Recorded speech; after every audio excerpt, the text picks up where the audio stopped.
Lee Harvey Oswald was your typical America-hating communist from Louisiana, and like every risky-living pinko from the South, he grew up watching American spy dramas, volunteered for a civilian air patrol run by a CIA contract agent, and joined the US Marines. Nicknamed Oswaldsky for his tendency to speak Russian and spout pro-Soviet propaganda, he was given special training and assigned to one of the most sensitive facilities in the world, running the radar for the U-2s spying on the Ruskies and the Chi-Coms. After contracting gonorrhea in the line of duty, Oswald was tested for Russian proficiency before being honorably discharged to take care of his mother who wasn't ill and flew to Europe using money he didn't have on planes that didn't exist to arrive at Helsinki, where he stayed at the most luxurious hotel in town before waltzing into the Soviet Union at the height of the Cold War. While there, he kept a detailed log of Soviet facilities, made notes about microdots, and carried a CIA standard-issue Minox camera before getting bored and returning to the United States on a military jet using money loaned to him from the US Embassy. After waltzing back into the United States after supposedly defecting to the enemy at the height of the Cold War, he settled back in New Orleans where he appeared in radio and TV interviews, got into fistfights on the street, and handed out leaflets from a pro-Castro Cuban group sharing office space with an ex-FBI agent involved in government-sponsored anti-Castro Cuban groups. Moving to Texas and befriending a millionaire Russian oilman who helped to get him a job at the Texas Schoolbook Depository, Oswald made sure to let his murderous intent be known by attempting to assassinate a right-wing general in the area, thus potentially jeopardizing any plot to kill the president, and sent vanity photos of himself posing with his rifle to his close friends.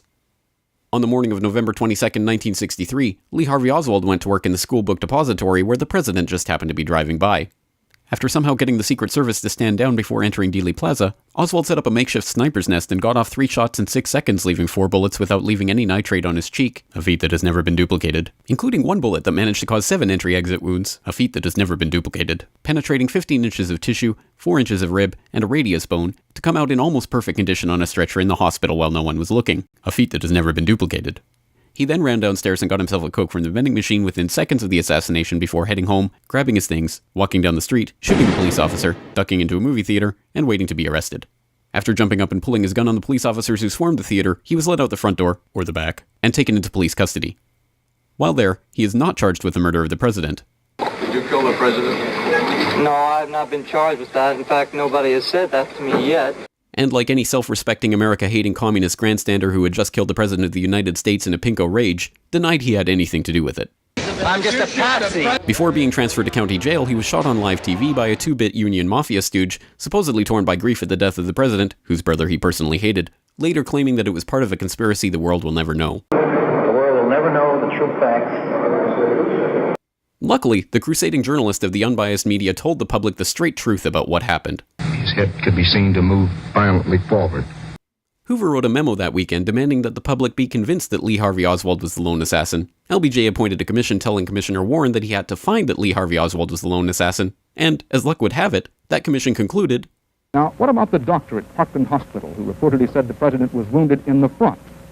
Actually, the doctor told the commission, and a newspaper report agrees, that he said only that the bullet could have entered from the front. But because of the president's condition and their desperate haste, the doctors never turned him over, never saw the similar wound where the bullet actually entered from the back." This is the story of the JFK assassination, as brought to you by the truth tellers in government. Those weapons of mass destruction got to be somewhere. And the media. And if you have any questions about it, you are a woo-woo, grassy knoll, tinfoil, lizard-fearing America hater.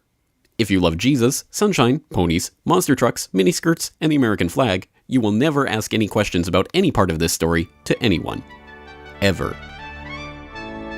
This message has been brought to you by the CIA, Joint Chiefs of Staff, Warren Commission, and the MSM. Because ignorance is strength.